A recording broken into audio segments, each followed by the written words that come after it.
नमस्कार, news night में आप सभी का स्वागत है। मैं हूं ऋतु वर्मा। दिन भर की बड़ी खबरों पर रहेगा फोकस। करेंगे बात भारत ओमान सेपा आज से लागू हो गया है। भारत ओमान के बीच हुआ comprehensive economic partnership agreement. Bharat Oman CEPA को केवल एक एफटीए के रूप में नहीं देखा जाना चाहिए। ये भारत के लिए एक साथ कई मोर्चों पर कई अवसर लेकर आया है। विशेषज्ञों से समझेंगे इसके आर्थिक और रणनीतिक पहलू। वहीं भारत म्यांमार रिश्तों में भारत के आधिकारिक यात्रा पर म्यांमार के राष्ट्रपति हैं और प्रधानमंत्री मोदी से मुलाकात में व्यापारिक साझेदारी से लेकर क्षेत्रीय सुरक्षा से जुड़े मुद्दों पर चर्चा हुई है। इस खबर पर रहेगी नजर। साथ ही बात होगी पश्चिम बंगाल में शुभेंदु सरकार का हुआ मेगा विस्तार। नई कैबिनेट में क्षेत्रीय संतुलन, युवा जोश और अनुभव के संगम को प्राथमिकता दिखती है। इन खबरों पर जाने से पहले आइए एक नजर डालेंगे अभी तक की हेडलाइंस पर। भारत और ओमान के बीच व्यापक आर्थिक भागीदारी समझौता आज से लागू। भारत की ऊर्जा सुरक्षा को मिलेगी मजबूती। भारत को पश्चिम एशिया, अफ्रीका और यूरोप के बाजारों तक पहुंच बनाने में भी मिलेगी मदद।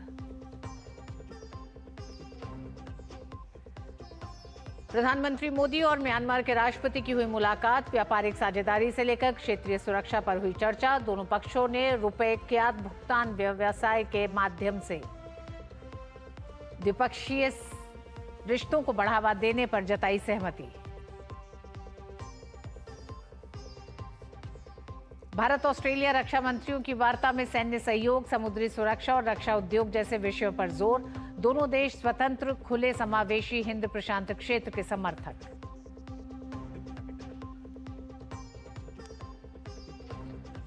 पश्चिम बंगाल में मंत्रिमंडल का विस्तार। 35 मंत्रियों ने ली शपथ। सभी वर्गों का सीएम शुभेंदु ने रखा ख्याल। दीपक बर्मन, तापस रॉय, स्वप्न दास गुप्ता, कल्याण चक्रवर्ती, डॉक्टर शंकर घोष, मनोज कुमार ओराव को कैबिनेट में मिली जगह।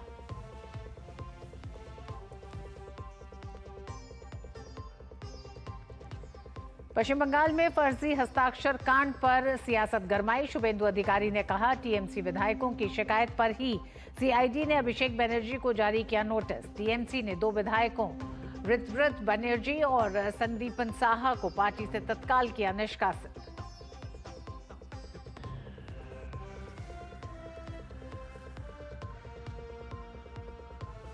अमेरिका का ईरान पर फिर हमला। रडार ड्रोन नियंत्रण सुविधा केंद्र किया नष्ट। जवाब में ईरान का अमेरिकी एयरबेस को निशाना बनाने का दावा। कुवैत पर दागी मिसाइलें और ड्रोन, जीसीसी ने की निंदा।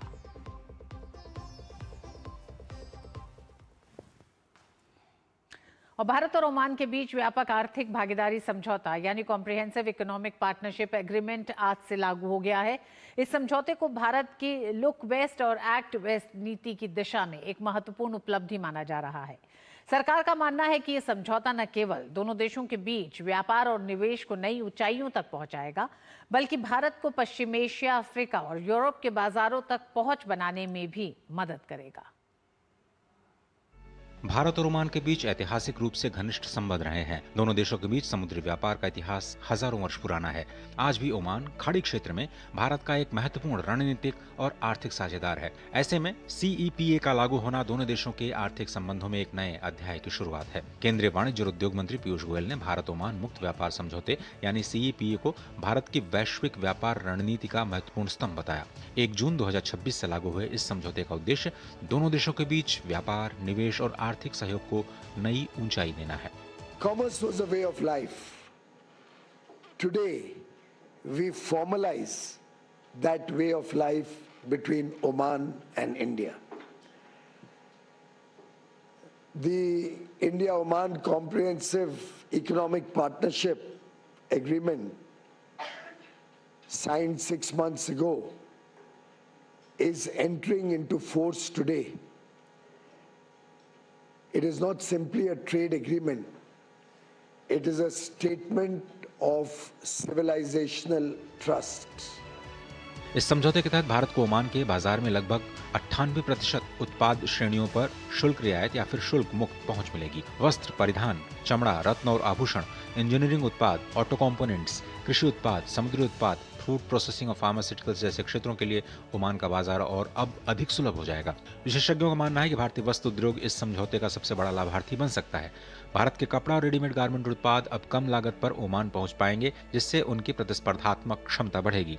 इसी तरह से भारतीय दवाओं और मेडिकल उपकरणों की मांग भी खाड़ी क्षेत्र में बढ़ने की संभावना है। केवल वस्तुओं का व्यापार ही नहीं बल्कि सेवा क्षेत्र को भी इस समझौते से बड़ा लाभ मिलने की उम्मीद है। सूचना प्रौद्योगिकी, फिनटेक, स्वास्थ्य सेवाएं, शिक्षा, वित्तीय सेवाएं और पेशेवर परामर्श जैसे क्षेत्रों में भारतीय कंपनियों और पेशेवरों के लिए नए अवसर खुलेंगे। ऊर्जा, पेट्रोकेमिकल्स, हरित हाइड्रोजन, नवीकरणीय ऊर्जा, लॉजिस्टिक्स और बंदरगाह क्षेत्र में भी कारोबार बढ़ने की संभावना है। भारत सरकार लंबे समय से वैश्विक व्यापार में अपनी हिस्सेदारी बढ़ाने पर जोर दे रही है। ऐसे में अगले कुछ वर्षों में $2 ट्रिलियन के निर्यात का महत्वाकांक्षी लक्ष्य रखा गया है। ओमान के साथ CEPA को इस लक्ष्य की दिशा में एक महत्वपूर्ण कदम माना जा रहा है। सरकार का विश्वास है कि यह समझौता भारतीय उत्पादों को नए बाजार उपलब्ध कराएगा और निर्यात आधारित विकास को गति देगा। ओमान ने भी इस समग्र समझौते का स्वागत किया है और भारत की ऊर्जा सुरक्षा में योगदान के लिए प्रयास करने का वायदा भी किया। It will bring opportunity to businesses. It will bring momentum to trade and investment. It will bring confidence to manufacturers, exporters, logistic firms, startups and SMEs. It will strengthen sectors that have already become pillars of our economic partnership. We see tremendous opportunities for cooperation with India in polysilicon production, solar cells, solar panels, and advanced manufacturing that will help power the global energy transition. Oman की भौगोलिक स्थिति भी भारत के लिए बेहद महत्वपूर्ण है। अरब सागर के किनारे स्थित ओमान पश्चिम एशिया और अफ्रीका के बीच एक महत्वपूर्ण व्यापारिक केंद्र है। ओमान के बंदरगाहों और लॉजिस्टिक नेटवर्क का उपयोग कर भारतीय कंपनियां क्षेत्रीय और वैश्विक बाजारों तक अपनी पहुंच बढ़ा सकती हैं। यही कारण है कि CEPA को केवल व्यापार समझौता नहीं बल्कि रणनीतिक साझेदारी को मजबूत करने वाला कदम भी माना जा रहा है। दोनों देशों के बीच फिलहाल $10 अरब का व्यापार है, लेकिन इस समझौते के बाद उम्मीद जताई जा रही है कि आने वाले कुछ सालों में ये कई गुना बढ़ सकता है। Ajay Mishra, DD news, Delhi. वहीं वाणिज्य और उद्योग मंत्री पीयूष गोयल ने संकेत दिए कि अमेरिका में हुए कानूनी बदलावों के मद्देनजर भारत अमेरिका ट्रेड डील में कुछ संशोधन की उम्मीद है। हालांकि उन्होंने भरोसा जताया कि दोनों देशों के बीच फ्री ट्रेड एग्रीमेंट यानी FTA के पहले चरण को जल्द अंतिम रूप दे दिया जाएगा। US के एम्बेसडर मिस्टर सर्जियो गौर ने भी कहा कि 99% चीजें तय हो गई है। छोटी मोटी कॉमास और फुल स्टॉप्स पे चर्चा चल रही है। फाइनलाइज करते वक्त जो वहां पे बदलाव आए थे, कानूनी बदलाव आए थे US में, उसको किस प्रकार से फाइनल एग्रीमेंट में रिफ्लेक्ट करना, उसके हिसाब से किस प्रकार से बदलाव होगा, उसको तय करके मुझे पूरा विश्वास है कि USA के साथ भी जल्द से जल्द हम बायलैटरल ट्रेड एग्रीमेंट का पहला ट्रांच खत्म कर देंगे, साइन करेंगे और आगे की चर्चा चालू करेंगे।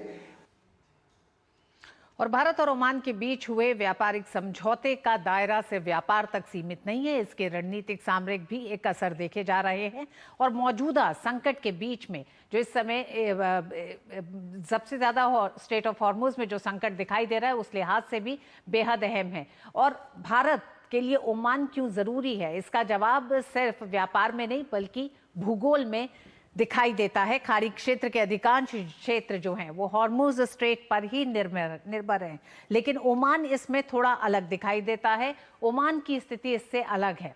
ओमान का बड़ा समुद्री तट सीधे अरब सागर और ओमान की खाड़ी पर स्थित है, इसलिए इसकी अहमियत और ज़्यादा बढ़ जाती है। प्रमुख बंदरगाह साला और हॉर्मुज स्ट्रेट के बाहर ओमान के जो 5 बंदरगाह हैं वो स्थित है और वो इसकी स्थिति को और ज्यादा एक तरह से महत्वपूर्ण बना देते हैं। ओमान के प्रमुख बंदरगाह वैकल्पिक व्यापारिक कॉरिडोर के तौर पर इस समय देखे जा रहे हैं और उन 5 एक तरह से पोर्ट्स में से अगर हम बात करें, पोर्ट ऑफ दुख्म जो है अरब सागर पर स्थित है। इसकी अहमियत क्यों है ये भी हम आपको बताते हैं। भारत के लिए रणनीतिक लॉजिस्टिक हब बन सकता है ये पोर्ट।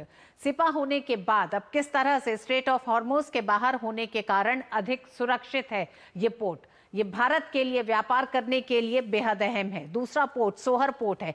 ये बड़े औद्योगिक और लॉजिस्टिक हब के रूप में इसको जाना जाता है, इसको विकसित किया गया है। भारत GCC व्यापार का मुख्य केंद्र बन सकता है। GCC गल्फ कोऑपरेशन काउंसिल है, इसमें तमाम खाड़ी के देश हैं। भारतीय निर्यातकों को जीसीसी के बाजारों तक पहुंचना आसान हो जाएगा इस पोर्ट के जरिए, और इसका बड़ा फायदा मिलने जा रहा है।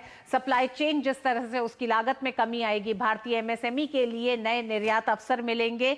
कलहत एलएनजी पोर्ट है, इस पर एलएनजी निर्यात होता है, और मौजूदा संकट को देखते हुए, ऊर्जा सुरक्षा को देखते हुए ये बेहद अहम होने जा रहा है। भारत को एलएनजी और अन्य ऊर्जा संसाधनों की अधिक स्थिर आपूर्ति होगी इससे। तो ये तमाम वो एक तरह से ये पोर्ट है ओमान के, जो भारत के साथ इस साझेदारी में नई तस्वीर होगी। भारत की ऊर्जा आयात विविधता बढ़ेगी, जो भारत की एनर्जी डाइवर्सिफिकेशन है उसको एक तरह से नया आयाम मिलेगा। ओमान के बंदरगाह भारत के लिए वैकल्पिक व्यापारिक कॉरिडोर के तौर पर साबित होने जा रहे हैं। आने वाले समय में ये समझौता एक नए द्वार खोलने जा रहा है। भारत की पश्चिम एशिया और अफ्रीका रणनीति को भी बल मिलेगा, उसको भी एक नई दिशा मिलने जा रही है भारत और ओमान के बीच हुए सीपा के साथ। आइए एक नजर ये भी डालते हैं कि किस तरह से भारत और ओमान के बीच में जो सीपा हुआ है, आप इस पूरे स्क्रीन पे देख सकते हैं कि भारत और ओमान के बीच में सीपा के बाद, इस व्यापारिक समझौते के बाद सबसे बड़ा बदलाव जो होने जा रहा है वो एमएसएमई क्षेत्र में आ रहा है।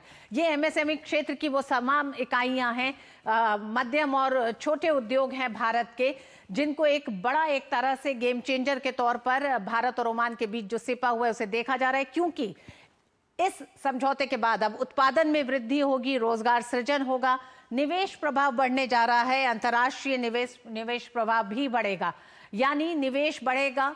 साथ ही साथ जो तमाम वो सेक्टर्स एमएसएमई के हैं, एमएसएमई सेक्टर में जो छोटे उद्योग हैं जिन्हें बड़ा फायदा होने जा रहा है, उसमें इंजीनियरिंग सामान है जिसका निर्यात होगा, क्योंकि 98% उत्पादों का निर्यात अब शुल्क मुक्त होने जा रहा है। उसमें कपड़े शामिल हैं, चमड़े के सामान है, ऑटोमोटिव कंपोनेंट्स हैं, खाद्य प्रसंस्करण है, और ये बड़ा निर्यात में वृद्धि होगा। इन तमाम एमएसएमई सेक्टर के इन उत्पादों को एक बड़ा बाजार मिलने जा रहा है। तो एमएसएमई सेक्टर के लिए गेम चेंजर के तौर पर देखा जा रहा है। हालांकि कहा गया है कि ओमान और भारत के बीच में 10 अरब डॉलर का व्यापार है। इसे आने वाले समय में यानी 2030 तक दोगुना करने की प्रतिबद्धता जताई गई है। बेहद अहम समझौता है। यह समझौता अहम इसलिए भी हो जाता है कि मौजूदा वैश्विक बदलती परिस्थितियों में, ऊर्जा संकट के दौर में, सप्लाई चेन्स में जो व्यवधान देखा जा रहा है, उसमें इतना बड़ा समझौता एक बड़ा एक तरह से मील का पत्थर साबित हो रहा है, और किस तरह से ये दुनिया को भी एक बड़ा संदेश देने जा रहा है सप्लाई चेन्स जो बाधित हो रही हैं उसको लेके। और भारत का एमएसएमई सेक्टर इसमें एक बड़ी उम्मीद बन के उभरने जा रहा है, और ये पूरा समझौता मेक इन इंडिया को भी एक बड़ा प्रोत्साहन होने जा रहा है। आइए इसी पर हम आगे भी विस्तार से चर्चा करेंगे। आज हमारा विशेष है भारत ओमान आर्थिक संबंधों में नया अध्याय। भारत ओमान सीपा को केवल एक एफटीए के रूप में नहीं देखा जाना चाहिए। ये भारत के लिए एक साथ कई मोर्चों पे कई नए अवसर लेके आया है। हमारे साथ दो मेहमान जुड़ रहे हैं। एम्बेसडर अशोक सज्जनहार साहब, फॉर्मर सीनियर डिप्लोमेट हैं। साथ ही हमारे साथ प्रोफेसर राकेश जुड़ रहे हैं, Rakesh Mohan Joshi ji, vice chancellor IIFT। आप दोनों का ही बहुत बहुत स्वागत है। सज्जनहार जी, सबसे पहले आप ही के पास आना चाहेंगे। खाड़ी देशों के साथ ओमान जैसे देश के साथ इतना बड़ा समझौता, और वो भी इस समय जो संकट चल रहा है उसमें आप इसे किस तरह से देख रहे हैं, कितनी इसकी अहमियत देखते हैं, और ये आने वाले समय में भी दुनिया को क्या बड़े संदेश देने जा रहा है? जी, बहुत धन्यवाद ऋतु जी, मुझे आमंत्रित करने के लिए। आपने बिल्कुल ठीक बताया, ये बहुत ही महत्वपूर्ण समझौता है। हमारे जो सहयोग है इसको आगे बढ़ाएगा। अगर हम देखते हैं जो केवल दो देशों के बीच में ये समझौता हो तब भी इसकी अहमियत बहुत ज़्यादा है, तब भी इसका महत्व बहुत ज़्यादा है। परंतु क्योंकि ओमान वहाँ पर स्थित है जहाँ पर हम देख रहे हैं जो पिछले 3 महीने से जो स्ट्रेट ऑफ हॉर्मुज की जिसने आपने बात की, जो जहाँ से 20% तेल और गैस पूरे विश्व को जाता है, और भारत भी अगर देखें तो हमारा 40% LPG वहाँ से आता है, और बहुत मात्रा में हमारा तेल भी वहाँ से आता है। तो इसीलिए ये क्षेत्र हमारे लिए बहुत महत्वपूर्ण हो जाता है। और पिछले 2-3 महीनों में हमने देखा है जो हमारे करीब केवल 11-12 जहाज वहाँ से निकल पाए हैं। जैसे आपने बताया है, जो ओमान वो बिल्कुल ही इंडियन ओशन पर है, वो वहाँ पर अरेबियन सी पर आता है, वो वहाँ पर खाड़ी है ओमान की। तो मतलब उसको कोई ये बाधा नहीं है, कोई बंधन नहीं है। जब उसके जो प्रोडक्ट्स हैं वहाँ से निकलने होते हैं, और हम वहाँ से ओमान से बहुत मात्रा में तेल लेते हैं, एलएनजी लेते हैं, फर्टिलाइजर लेते हैं, जो कि हमारे लिए बहुत महत्वपूर्ण है। तो एक तो द्विपक्षीय व्यापार जो कि ट्रेड इन गुड्स की अगर हम बात करें, दूसरी बात है ट्रेड इन सर्विसेज, क्योंकि ये इकोनॉमिक पार्टनरशिप अग्रीमेंट है, ये केवल फ्री ट्रेड एरिया अग्रीमेंट नहीं है, इसमें इकोनॉमिक्स मतलब इन्वेस्टमेंट भी है और सर्विसेज भी है। और तीसरी बात मैं कहूँगा जो ये हमारे लिए बिल्कुल जो हम जीसीसी गल्फ कोऑपरेशन काउंसिल इसके साथ भी हम बातचीत कर रहे हैं एक एफटीए के लिए, एक ऐसा व्यापार सहयोग सौदा बनाने के लिए, और उसमें ये बहुत ही महत्वपूर्ण साझेदार होगा। आखिरी बात ऋतु जी इसमें ये जो सबसे पहले हमने ये दस्तखत किए थे उनके साथ यूनाइटेड अरब एमिरेट्स के साथ, दूसरा ये देश है। दिसंबर में हमने इस समझौते को पूरा किया और आज 1 जून को हम लागत कर रहे हैं। मतलब दोनों देशों में बहुत ज्यादा रुचि है अपने संबंधों को आगे ले जाने के लिए। प्रोफेसर राकेश मोहन जोशी जी भी हमारे साथ जुड़े हुए हैं। प्रोफेसर साहब, किस तरह से ये भारत के एमएसएमई सेक्टर के लिए, मेक इन इंडिया के लिए एक गेम चेंजर साबित होने जा रहा है ये समझौता? ऋतु जी बहुत बहुत धन्यवाद।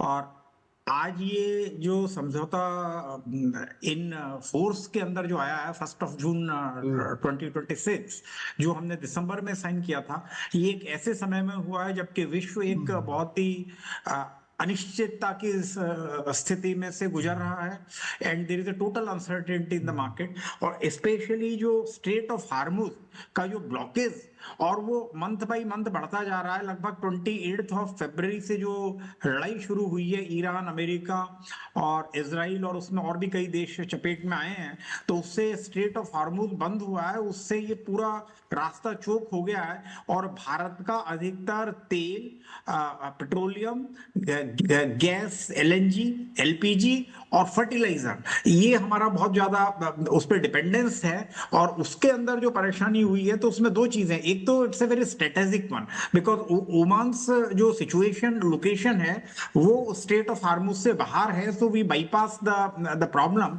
Which I think we were facing. और उसके अलावा दूसरी सबसे इंपॉर्टेंट बात यह है कि ये जो हमने एक पहले जो प्रोजेक्ट बनाया था, specially that specially India middle east corridor, और वो थोड़ा बंद होता सा नजर आ रहा है इसके अंदर से। तो इस अनसर्टेनिटी के अंदर ये बहुत इंपॉर्टेंट है। इसके अंदर आप देखिए कि लगभग भारत की 99.38% बाई वैल्यू हमारा एक्सपोर्ट उसके अंदर जीरो ड्यूटी से हो जाएगा, मतलब विद जीरो ड्यूटी और नो ड्यूटी। तो उससे जैसा कि आप बता रहे हैं कि हमारे लेबर इंटेंसिव जो स्पेशली सेक्टर्स हैं, टेक्सटाइल है, गारमेंट है, लेदर गुड्स हैं, फूड प्रोसेसिंग है, उसको एक बहुत बड़ी मदद मिलेगी। और ओमान और भारत के संबंध हिस्टोरिकली बहुत पुराने रहे हैं। पिछले 4-5 हजार साल से आधुनिक सभ्यता के पहले से ही नाविक ओमान से इंडिया आते रहे हैं, इंडिया से वहां जाते रहे हैं, तो हमारा एक बहुत पुराना संबंध है। तो और उसके अलावा इसके अंदर जो इंपॉर्टेंट 2-3 चीजें, it goes beyond beyond the merchandise trade, क्योंकि सर्विसेज है। एक तो 100% कॉमर्शियल एफडीआई में ओनरशिप की परमिशन भारत को पहली बार मिली है वहां के ऊपर, उसके अंदर। और सर्विसेज सेक्टर में लगभग 127 सर्विसेज सेक्टर को कवर किया गया।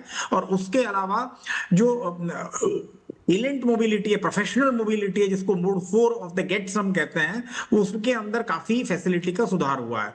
इसके अलावा हमने हेल्थ केयर इंटीग्रेशन किया है, और ये पहली बार हुआ है, जबकि ये आयुष के अंदर हमने एक चैप्टर इसके अंदर अलग से लिया गया है। और ये ट्रेडिशनल मेडिसिन फ्रेमवर्क वो इसके अंदर पहली बार से कवर हुआ है, आयुष और वेलनेस सेक्टर। तो और ये एक सबसे इसके अंदर एक इसकी महत्वपूर्ण खास बात है। और उसके अलावा भी हम इस समझौते के अंदर कुछ चीजें ऐसी हैं जो इंडिया के लिए सेंसिटिव थी। लगभग 2789 49 सेंसिटिव टेरिफ लाइंस को हम इससे अलग रख चुके हैं। उसमें डेयरी है, एग्रीकल्चर है, टी, कॉफी, और टोबैको, ये सब चीजें जो हमारे इंटरेस्ट की थी, इसको हम अलग रख सकें। तो ये एक समझौते की एक बहुत बड़ी खासियत है और इससे दोनों ही देशों को फायदा होगा। वैसे आप देखिए कि ओमान एक बड़ी इकोनॉमी है, मतलब 107 बिलियन डॉलर की है। वैसे इंडिया इज 4.2 ट्रिलियन डॉलर की इकोनॉमी है।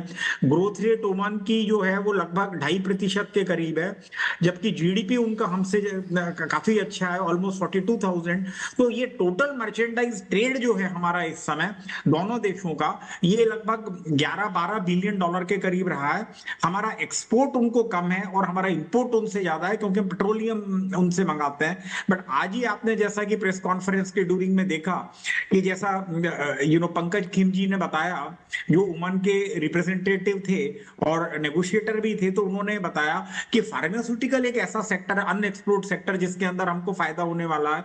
उसके अलावा bilateral investment, Omanis investment in India and Indian investment in Oman. तो मुझे लगता है कि बहुत सारे ऐसी इश्यूज हैं which goes beyond A traditional FTA, the traditional tariff reduction से बियॉन्ड जाते हैं, और इसके अंदर संभावनाएं भारत के ओमान के अंदर एफडीआई की और ओमान के अंदर भारत के एफडीआई की बहुत ज्यादा है। अभी हमको इसके ऊपर काम करना होगा मिलके। How to implement this FTA in both the countries is extremely important. And मुझे ऐसा लगता है कि दोनों देशों के व्यापार और इन्वेस्टमेंट दोनों को बढ़ाने में एक मील का पत्थर साबित हो। जी सज्जनहार साहब, ये पूर्वी अफ्रीका या यूरोप के लिए ट्रांजिट हब के तौर पर इसको देखा जाएगा, इस दिशा में क्या कहेंगे आप? जी, आप बिल्कुल ठीक कह रहे हैं। देखिए, अफ्रीका हमारे लिए एक बहुत ही महत्वपूर्ण क्षेत्र बनकर उभरा है, और हम अभी आपको ये भी मालूम है, जो अभी इसी महीने हम और पिछले महीने मई में हम इंडिया अफ्रीका फोरम समिट करने वाले थे, क्योंकि हमें अफ्रीका के जो 55 देश हैं उनके साथ हमें अपने सहयोग को बढ़ाना है। आपको ये भी, आपके देखने वाले सुनने वालों को ये भी याद होगा, जो जब G20 की अध्यक्षता कर रहा था भारत 2023 में, तो हमने अफ्रीकन यूनियन को उसका सदस्य बनाया था। तो हमारा जिसे कहा जाए अफ्रीका के साथ बड़ा अच्छा सहयोग है, उसको हम और आगे ले जाना चाहते हैं।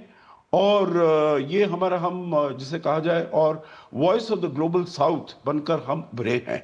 तो वहाँ पर जो 54-55 देश हैं अफ्रीका में, सभी वो ग्लोबल साउथ के हैं।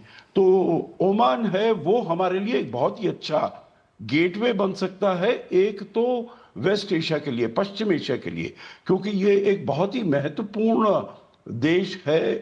सभी ये जो गल्फ कोऑपरेशन काउंसिल के मेंबर्स हैं, उसके 6 मेंबर्स हैं, और ये इसकी जो नीतियां हैं, इसकी जो पॉलिटिक्स है, वो है सभी देशों के साथ बड़े अच्छे संबंधों को रखना। तो आपने देखा होगा, अभी भी जब बातचीत हो रही थी, चाहे ईरान और अमेरिका के बीच में, तो वो ओमान ही था जो कि उनके बीच में बातचीत करवा रहा था। तो ओमान एक ऐसा ही जो middle of the road country है, जो उसकी अपनी नीतियां हैं, पॉलिसीज हैं। तो भारत और ओमान के बीच का जो सहयोग है, वो हमको एक गेटवे बनाएगा वहाँ पर वेस्ट एशिया में जाने के लिए, और वहाँ से ही हमको अफ्रीका में जाने के लिए ये हमारे लिए रास्ता बनाएगा, जो हमारे लिए बहुत ही महत्वपूर्ण होने वाला है। क्योंकि इंडिपेंडेंट रास्ता तो हम कर ही रहे हैं, परंतु इससे ये हमको, जिसे कहा जाए, एक फोर्स मल्टीप्लायर बन जाएगा। तो ये बहुत ही अच्छा हमारे लिए, दोनों देशों के लिए होगा। जी हाँ, बिल्कुल आप सही कह रहे हैं। इजराइल और ईरान के संकट ने दिखा दिया है ओमान की अहमियत को, और उस अहमियत के तहत ही भारत और ओमान के बीच इतने बड़े समझौते ने एक तरह से एक विकल्प दिया है। दुनिया को स्ट्रेट ऑफ हॉर्मुज जिस तरह से इस समय से बाधित है, और जो संकट दिखाई दे रहा है अर्थव्यवस्थाओं में, उसमें भारत और ओमान के बीच का ये समझौता और ओमान के तमाम बंदरगाह एक नई, एक तरह से रोशनी देते दिखाई देते हैं इस संकट के बीच में। बहुत बहुत धन्यवाद प्रोफेसर साहब आपका भी, और अशोक सज्जनहार साहब आपका भी हमारे साथ जुड़ने के लिए। वक्त एक छोटे से ब्रेक का है। ब्रेक के बाद बात करेंगे भारत म्यांमार व्यापारिक रिश्तों की।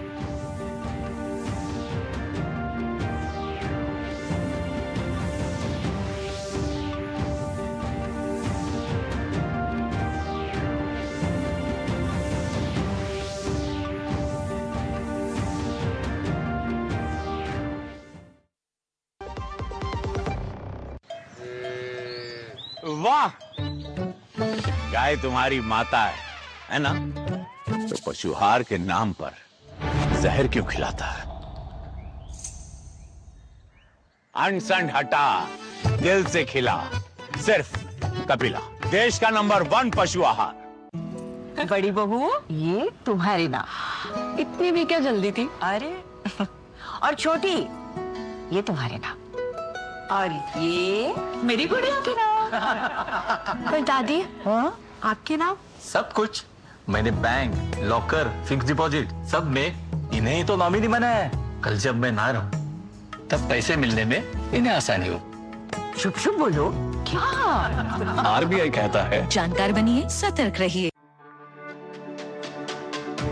मेरी पसंद, मेरी पसंद, मेरी पसंद, मेरी पसंद,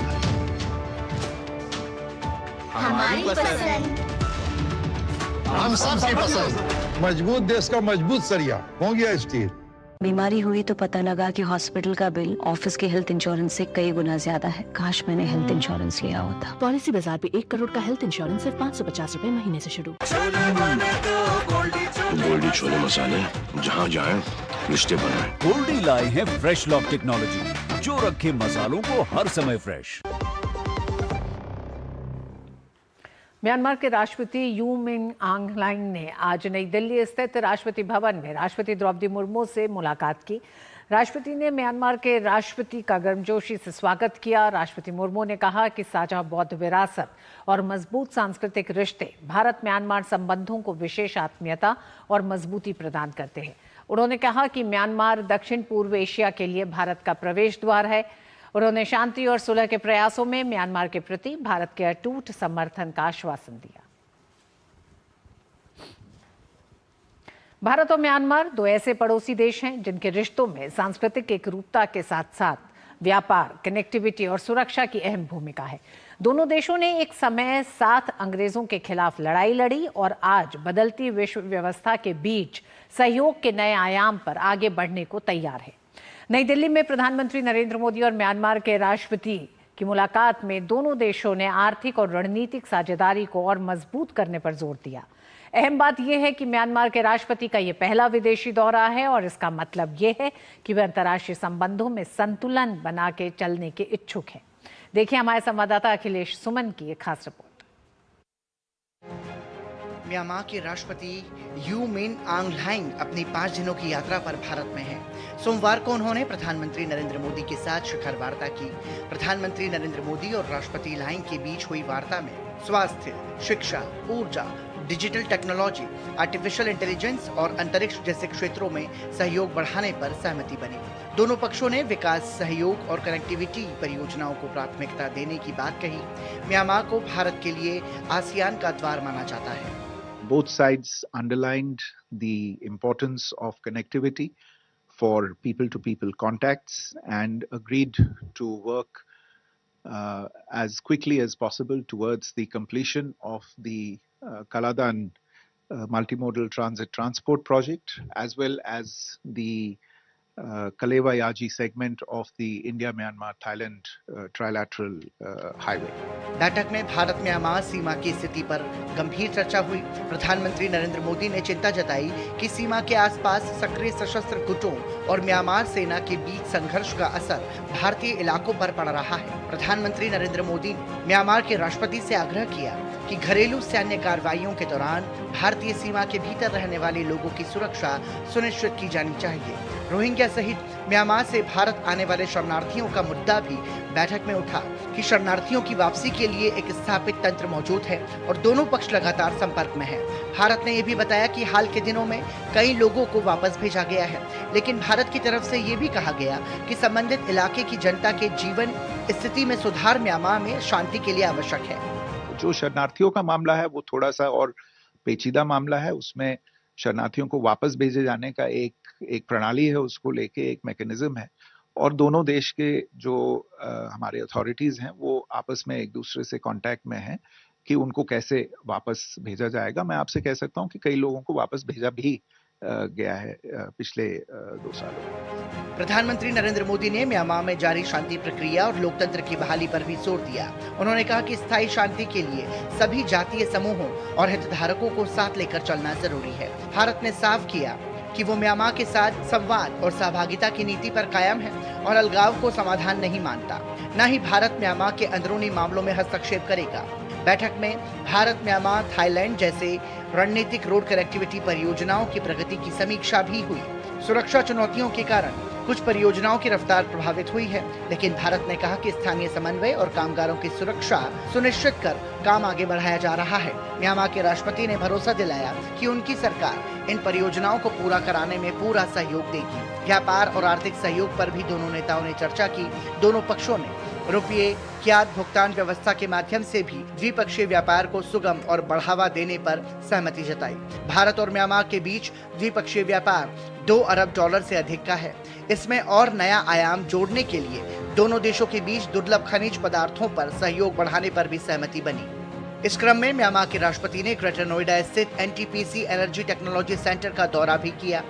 इसके अलावा वो मुंबई में जवाहरलाल नेहरू पोर्ट ट्रस्ट और छत्रपति शिवाजी महाराज अंतर्राष्ट्रीय हवाई अड्डे का दौरा करेंगे। भारत के लिए म्यांमार सिर्फ एक पड़ोसी देश नहीं, बल्कि एक्ट ईस्ट पॉलिसी और पूर्वोत्तर भारत की कनेक्टिविटी रणनीति का अहम स्तंभ है। ऐसे में प्रधानमंत्री नरेंद्र मोदी और म्यांमार के राष्ट्रपति की ये मुलाकात व्यापारिक साझेदारी से लेकर क्षेत्रीय सुरक्षा तक दोनों देशों के रिश्तों को नई दिशा देने वाली मानी जा रही है। DD न्यूज के लिए अखिलेश सुमन की रिपोर्ट। और भारतीय कूटनीति में बेहद अहम दिन आज का रक्षा मंत्री राजनाथ सिंह और ऑस्ट्रेलिया के उप प्रधानमंत्री एवं रक्षा मंत्री रिचर्ड माल्स ने सोमवार को नई दिल्ली के मानेक शॉ सेंटर में भारत ऑस्ट्रेलिया रक्षा मंत्रियों की दूसरी संवाद बैठक की सह अध्यक्षता की।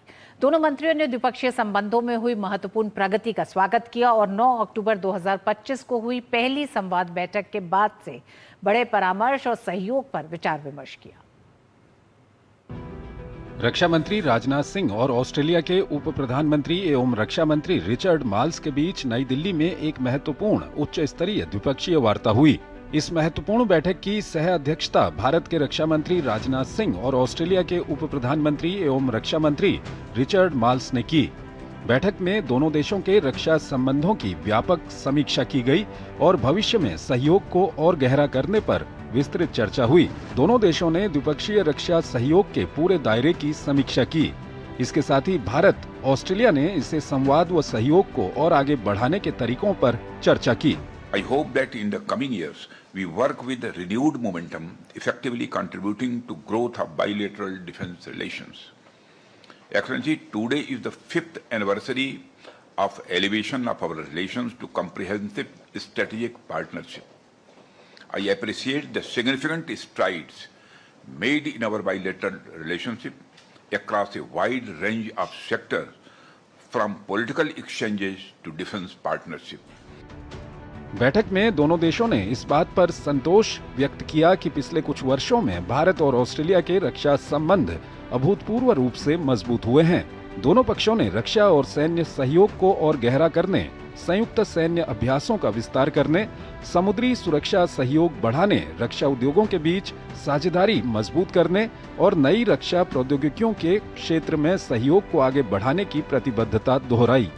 हिंद प्रशांत क्षेत्र में बढ़ती सामरिक प्रतिस्पर्धा और समुद्री मार्गों की सुरक्षा को देखते हुए ये वार्ता विशेष महत्व रखती है। भारत और ऑस्ट्रेलिया दोनों ही स्वतंत्र, खुले, समावेशी और नियम आधारित हिंद प्रशांत क्षेत्र के समर्थक हैं। दोनों देश क्वाड जैसे बहुपक्षीय मंचों पर भी निकट सहयोग कर रहे हैं और क्षेत्रीय शांति, स्थिरता और समृद्धि को बढ़ावा देने के लिए साझा दृष्टिकोण रखते हैं। As you said, today we meet on the 5th anniversary of the comprehensive strategic partnership. And we're deeply grateful to your government, to Prime Minister Modi and his leadership, which has seen the relationship between our two countries move to a completely different level. You know, the world is a challenging, a volatile and unpredictable place. And in this moment, we feel we have never had more strategic alignment with India than we do now. इससे पहले नई दिल्ली में ऑस्ट्रेलियाई उप प्रधानमंत्री एवं रक्षा मंत्री Richard malls का औपचारिक स्वागत किया गया। उन्हें गार्ड ऑफ ऑनर प्रदान किया गया। इस दौरान रक्षा मंत्री राजनाथ सिंह भी उपस्थित रहे। ब्यूरो इनपुट के साथ नंदिता डागर की रिपोर्ट, डीडी न्यूज। तो भारत और ऑस्ट्रेलिया के रक्षा क्षेत्र में महत्वपूर्ण योगदान को लेकर दोनों ही रक्षा मंत्रियों ने आज बैठक की। साथ ही वक्त एक छोटे से ब्रेक का है। ब्रेक के बाद बात करेंगे शुभेंदु अधिकारी ने मंत्रिमंडल विस्तार के साथ ही विकास की रफ्तार को किया तेज।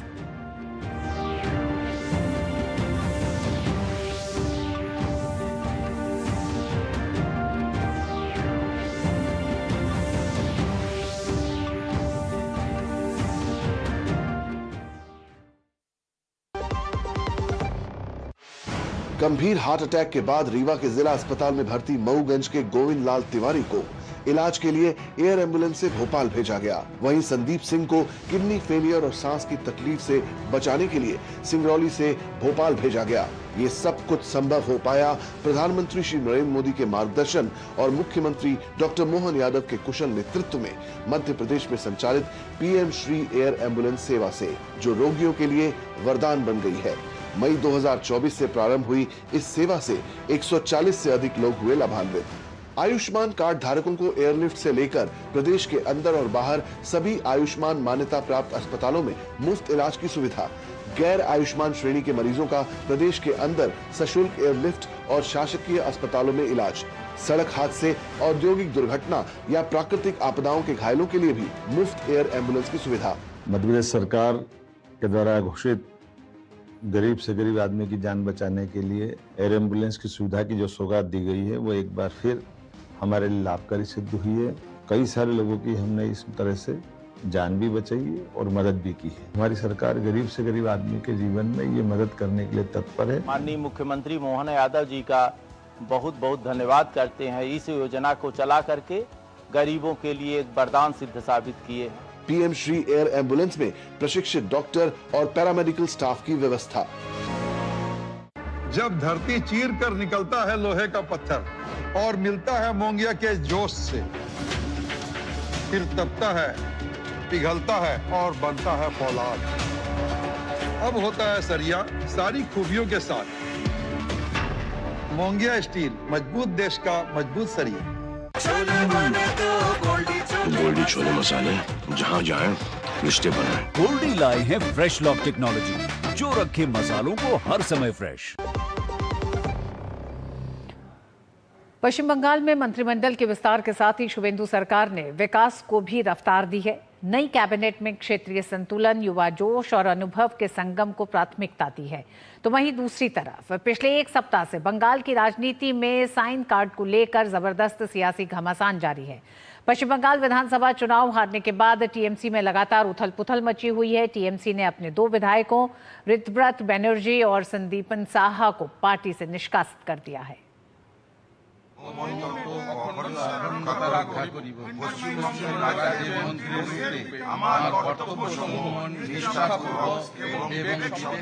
पश्चिम बंगाल की शुभेंदु अधिकारी कैबिनेट में सोमवार को 35 नए मंत्रियों को शामिल किया गया। कोलकाता के लोक भवन में राज्यपाल आर.एन. रवि ने नए मंत्रियों को पद और गोपनीयता की शपथ दिलाई। इस मंत्रिमंडल विस्तार के बाद अब कैबिनेट में 13 कैबिनेट मंत्री, 3 स्वतंत्र प्रभार वाले राज्य मंत्री और 19 राज्य मंत्री शामिल हो गए हैं। नए नामों में तपस रॉय, दीपक बर्मन और अर्जुन सिंह जैसे वरिष्ठ नेता भी शामिल हैं। तो कलिता माझी जैसी संघर्ष की प्रतीक बनी महिला विधायक भी मंत्री बनी हैं।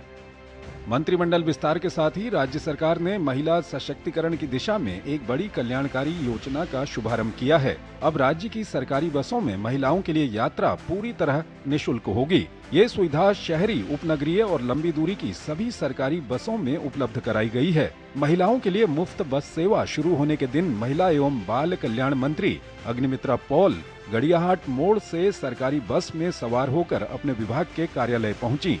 मंत्री को अपने बीच पाकर सहयात्री महिलाएं काफी खुश नजर आईं।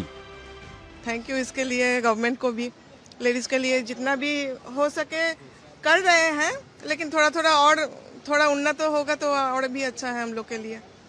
ऐसे में एजेड के लिए थोड़ा और सुविधा होगा तो अच्छा है। सुविधा तो होगा ही, क्योंकि हर रोज 50-60 किलोमीटर जाना पड़ता है। कुछ यहाँ पे फ्री हो गया तो कुछ तो हमारा होगा ही, अच्छा ही होगा।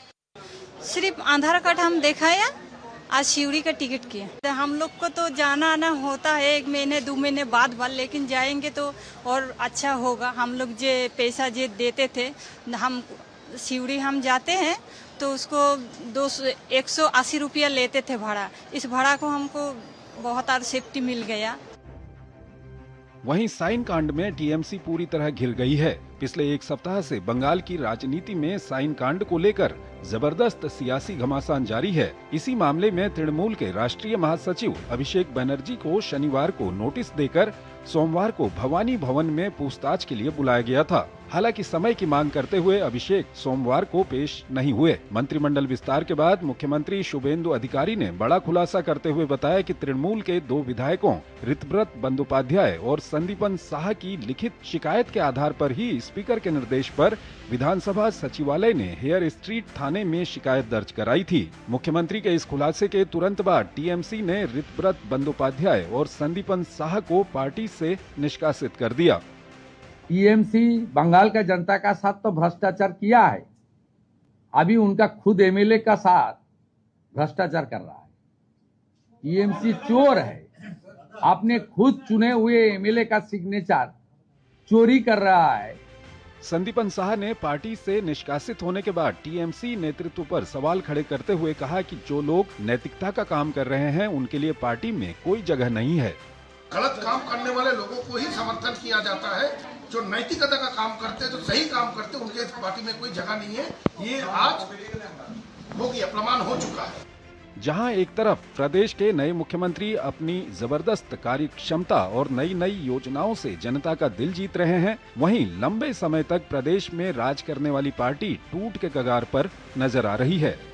कोलकाता से सौरभ दत्ता की रिपोर्ट, डीडी न्यूज। और पश्चिम बंगाल विधानसभा में तृणमूल कांग्रेस विधायकों के कथित फर्जी हस्ताक्षर के मामले में सीआईडी ने सोमवार को टीएमसी सांसद अभिषेक बैनर्जी को दूसरा नोटिस भेजा है। अब सीआईडी ने 8 जून को पश्चिम बंगाल पुलिस मुख्यालय भवानी भवन में स्थित सीआईडी कार्यालय में पेश होने के लिए बुलाया है। इससे पहले मामले में सीआईडी की टीम जांच के लिए अभिषेक बैनर्जी के आवास पर पहुंची। अभिषेक बैनर्जी ने इस मामले में पहले जांच एजेंसी से 15 दिनों का समय मांगा था। बता दें कि इस मामले में तृणमूल कांग्रेस के नेता अभिषेक बैनर्जी सोमवार को पश्चिम बंगाल सीआईडी के समक्ष पेश नहीं हुए। और वक्त एक छोटे से ब्रेक का है। ब्रेक के बाद बात होगी जीएसटी कलेक्शन में आए बम्पर उछाल की।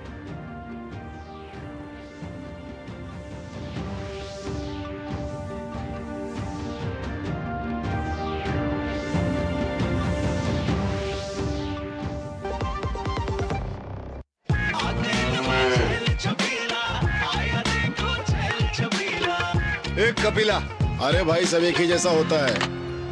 ये लो साधारण पशु आहार।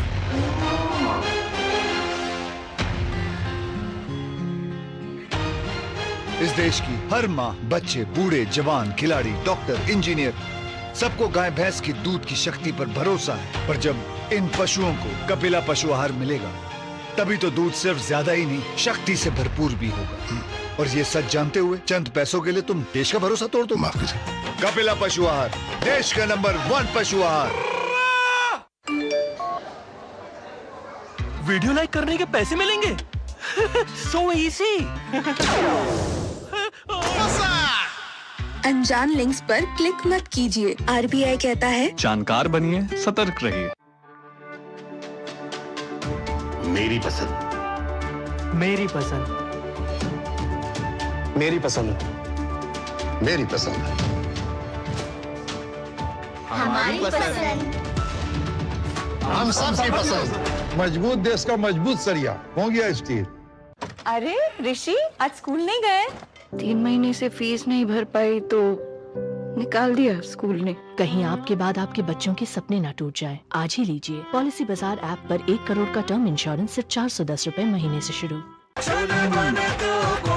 गोल्डी छोले मसाले, जहाँ जाए रिश्ते बनाए। गोल्डी लाए हैं फ्रेश लॉक टेक्नोलॉजी, जो रखे मसालों को हर समय फ्रेश। और देश के आर्थिक मोर्चे से एक अच्छी खबर आई है। मई 2026 में सरकार का गुड्स एंड सर्विसेज टैक्स यानी जीएसटी कलेक्शन मजबूत बना रहा है।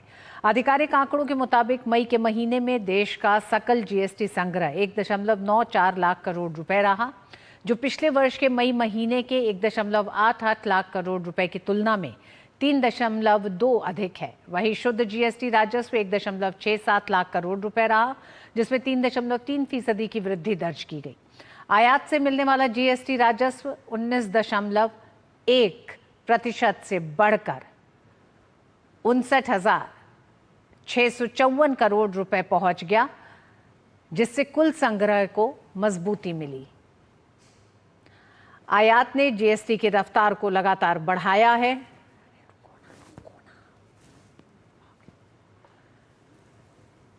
जीएसटी आयात राजस्व 59,654 करोड़ तक पहुंचा है।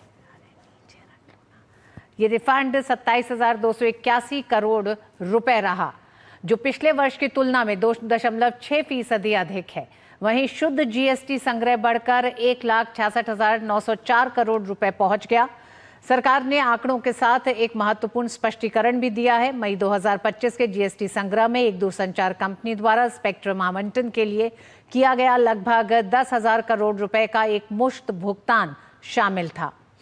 इस विशेष भुगतान को हटाकर देखें तो मई 2026 में सकल जीएसटी संग्रह की वास्तविक वृद्धि 9% और घरेलू जीएसटी संग्रह की वृद्धि 5% रही।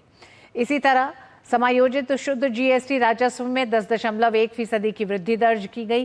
राज्यों के प्रदर्शन पर नजर डालें तो घरेलू जीएसटी संग्रह में सबसे मजबूत प्रदर्शन उत्तर प्रदेश ने किया, जहां संग्रह 13% बढ़कर 8,728 करोड़ रुपए हो गया।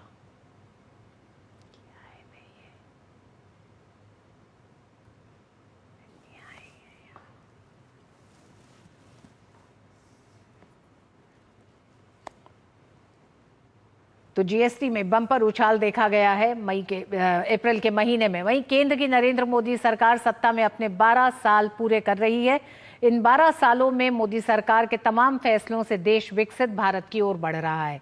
पिछले 12 सालों में राष्ट्र प्रथम की भावना से मोदी सरकार ने तमाम जन कल्याणकारी कदम उठाए हैं।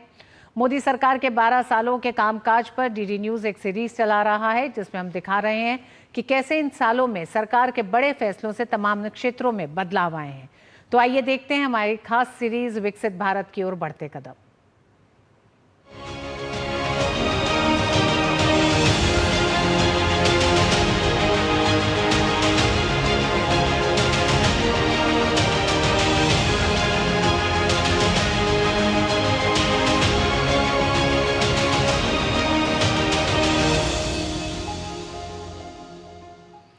दो 2014 में देश की राजनीति में बड़ा बदलाव आया। प्रधानमंत्री नरेंद्र मोदी के नेतृत्व में एनडीए सरकार ने देश की बागडोर संभाली और उसी के साथ सरकार ने विकास भी और विरासत भी का मंत्र अपनाया। पीएम मोदी के नेतृत्व में लगातार विरासत के संरक्षण और उसको नई पहचान और सम्मान देने का काम किया गया। आखिर क्यों रहे हमारी संस्कृति और विरासत के लिए ये 12 साल खास, देखिए इस रिपोर्ट में।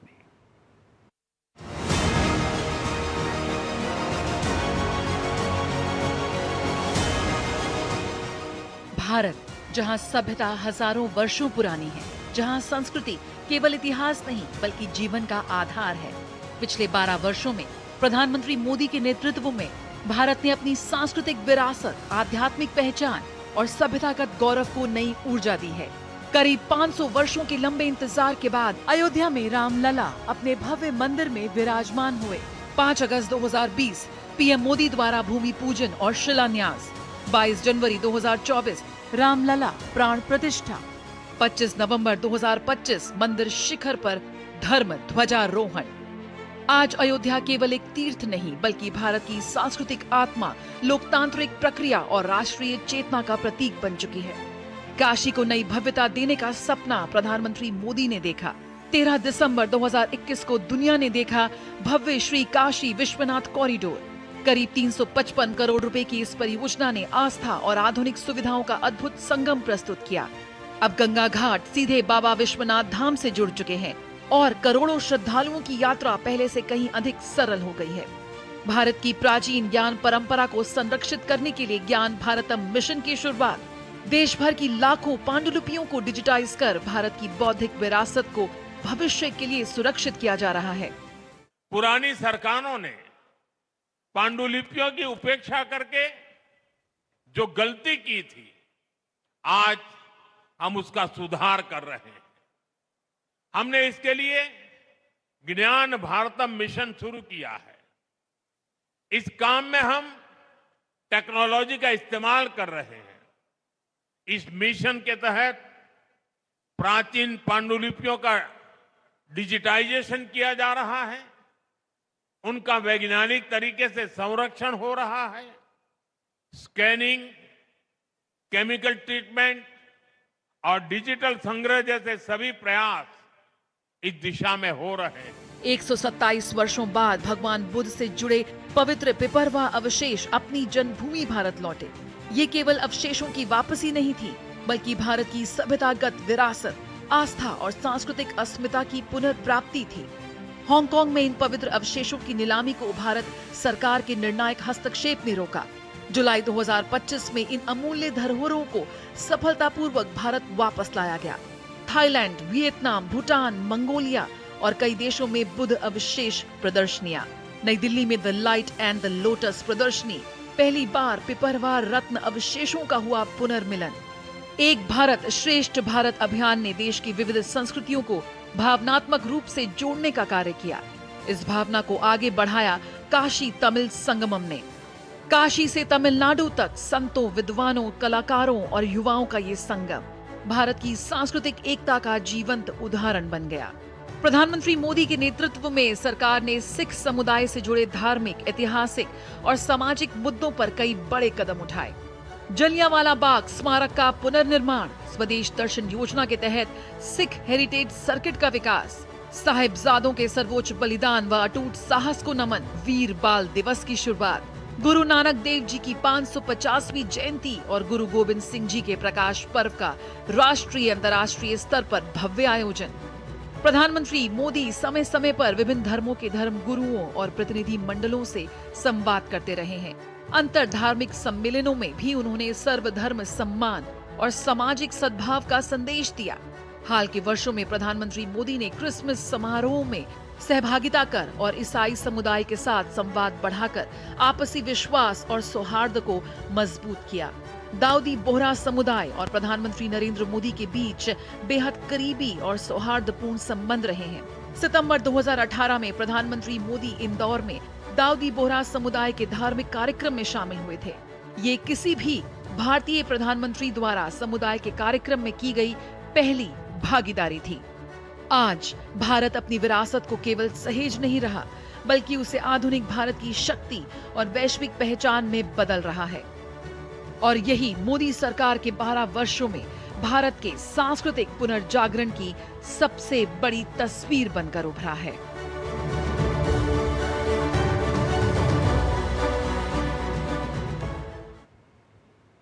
वहीं प्रधानमंत्री स्वनिधि योजना के 6 साल पूरे हो चुके हैं। रेहड़ी और पटरी वालों के लिए ये योजना एक वरदान साबित हुई है।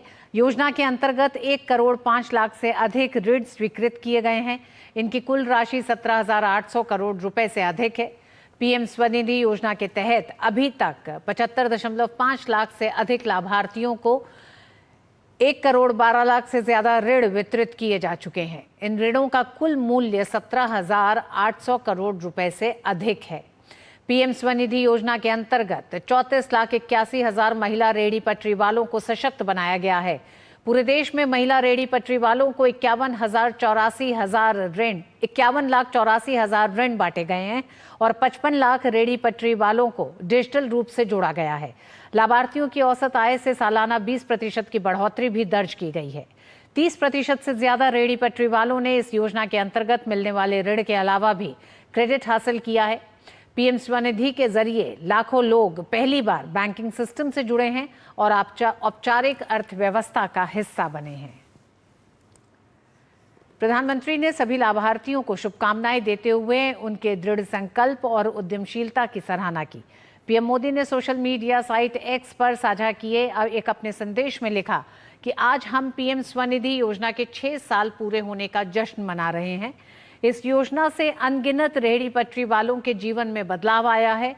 इस योजना ने बिना किसी गारंटी के ऋण, वित्तीय समावेशन और विकास के नए अवसर उपलब्ध कराए हैं। ये योजना विश्वास, सम्मान और सशक्तिकरण पर आधारित है। अपनी दृढ़ता और उद्यमशीलता से देश की अर्थव्यवस्था को लगातार मजबूत बनाने वाले सभी लाभार्थियों को मेरी शुभकामनाएं। और वक्त एक छोटे से ब्रेक का है। ब्रेक के बाद बात होगी रायसेन से शुरू हुआ खेत बचाओ अभियान।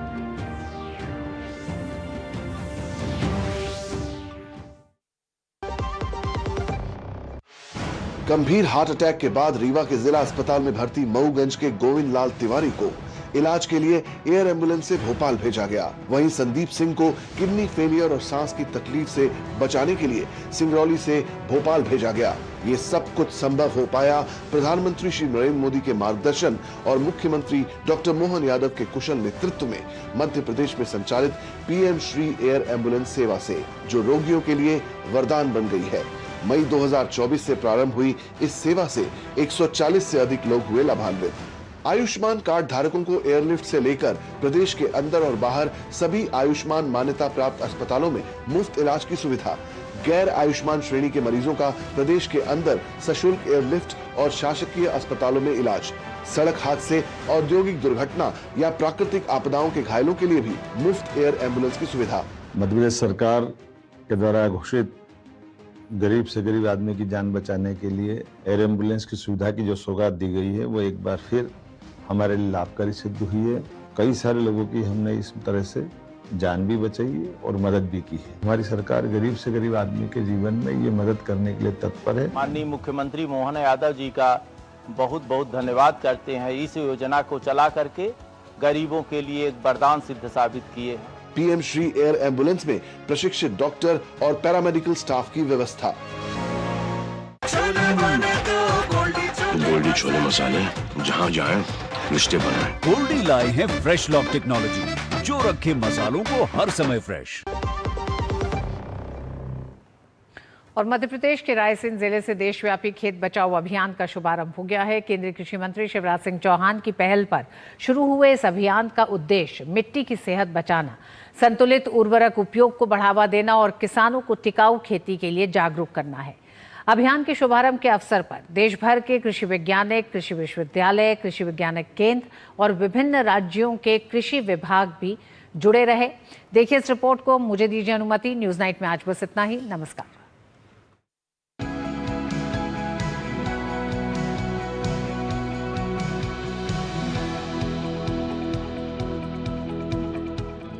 धरती माँ को बचाने और खेती का भविष्य सुरक्षित करने के संकल्प के साथ रायसेन जिले के रामसिया गांव से राष्ट्रव्यापी खेत बचाओ अभियान की शुरुआत हुई। अभियान के शुरुआत के अवसर पर किसानों, कृषि वैज्ञानिकों और अधिकारियों की मौजूदगी में खेती से जुड़ी चुनौतियों और उनके समाधान पर चर्चा की गई। इस दौरान किसानों को मिट्टी परीक्षण, सॉइल हेल्थ कार्ड, संतुलित उर्वरक उपयोग और जल संरक्षण के महत्व की जानकारी दी गई। अभियान का उद्देश्य किसानों को ऐसी कृषि पद्धतियों से जोड़ना है जिनसे खेतों की उर्वरता बनी रहे और उत्पादन भी बेहतर हो सके। खेती बदलनी है मतलब ऐसी करनी है कि जिसमें किसान को ज्यादा आमदनी हो और ज्यादा फसल पैदा हो और खर्चा घटे, लागत घटे, उत्पादन ज्यादा हो, मुनाफा बढ़े। केंद्रीय कृषि मंत्री शिवराज सिंह चौहान ने कहा कि ये केवल एक सरकारी कार्यक्रम नहीं बल्कि धरती, खेती और अन्नदाता के भविष्य को सुरक्षित करने का राष्ट्रीय अभियान है। उन्होंने देश भर के कृषि तंत्र, वैज्ञानिकों और जनप्रतिनिधियों से इसे जन आंदोलन बनाने का आह्वान किया। अभियान के माध्यम से किसानों को किसान क्रेडिट कार्ड, पीएम किसान सम्मान निधि, फसल बीमा योजना, सॉइल हेल्थ कार्ड और कृषि यंत्रीकरण जैसी योजनाओं से जोड़ने पर भी विशेष जोर दिया जा रहा है। आने वाले दिनों में देश भर के गाँवों में जागरूकता कार्यक्रम और खेत स्तरीय गतिविधियां आयोजित की जाएंगी। आज ये धरती माँ पुकार के कह रही है, धरती कहे पुकार के कि इतना खाद मत डालो, इतना कीटनाशक मत डालो कि जो मुझे ही मार दे, मेरे अंदर जो अरबों जीव है उन सबको खत्म कर दे। इसलिए ये खेत बचाओ अभियान पूरे देश में आज से शुरू किया है। 30 जून तक देश भर में चलने वाले इस अभियान के तहत प्राकृतिक खेती, हरी खाद के उपयोग, कम वर्षा की स्थिति में वैकल्पिक फसल प्रबंधन और नकली खाद बीज तथा कीटनाशकों की पहचान जैसे विषयों पर भी किसानों को जागरूक किया जाएगा। कृषि विशेषज्ञ खेतों पर पहुंचकर व्यावहारिक प्रदर्शन के माध्यम से किसानों को नई तकनीकों की जानकारी देंगे। वहीं कृषि विभाग और कृषि विभाग केंद्रों की टीमों के माध्यम से किसानों को विभिन्न सरकारी योजनाओं की जानकारी भी उपलब्ध कराई जाएगी। रायसेन से डीडी न्यूज के लिए आदित्य श्रीवास्तव की रिपोर्ट।